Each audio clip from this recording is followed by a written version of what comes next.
लाडली बहीण योजनेसाठी पुन्हा एकदा वेगवेगळ्या खात्यांवर डल्ला मारायचं काम या सरकारनं सुरू केलेलं आहे। 2100 रुपये देऊ अशी तर त्यांनी घोषणा करून टाकली होती निवडणूक जिंकण्याकरिता। निवडणूक तर ते जिंकले, मात्र 2100 रुपये द्यायची दूरचीच गोष्ट 1500 रुपये सुद्धा त्यांना देणं आता अवघड झालेलं आहे। पुन्हा पुढे निवडणुका आहेत, त्या जिंकण्यासाठी कसंही करून वेगवेगळ्या खात्यातून पैसे काढणं सुरू आहे। 21,495 करोड अनुसूचित जाती जमातीसाठी यंदाच्या अर्थसंकल्पात ठेवण्यात आलेले होते। त्याच्यातले 8,000 करोड रुपये अगोदरच शिरसाट साहेबांना न विचारता परस्पर काढून घेण्यात आले असा त्यांचा दावा होता। या सगळ्या प्रक्रियेमध्ये आदिवासी विभागाचे सुद्धा पैसे काढून घेण्यात आले। 3,420 करोड रुपये आदिवासी विभागाला देण्यात आलेले होते।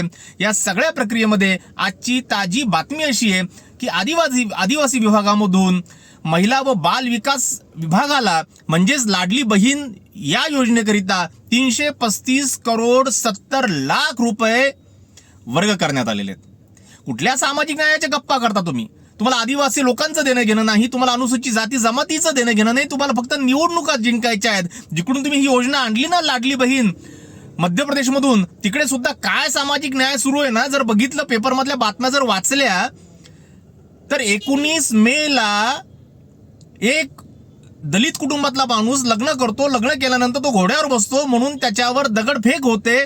26 एप्रिलला अशाच प्रकरणामध्ये पायात चप्पल घातली म्हणून सुद्धा दगडफेक आणि मारहाण होते। तुम्ही कसल्या सामाजिक न्यायाची गप्पा करताय? हे सगळं ढोंग आहे। कृपा करून थोडीशी समज तुम्हाला आली पाहिजे। सामाजिक न्यायाच्या गप्पा करत असताना समाजातल्या सगळ्या स्तरांना सोबत घेऊन जाण्याचे जे तुम्ही प्रॉमिसेस केले ते जरा तरी पाळायला शिका।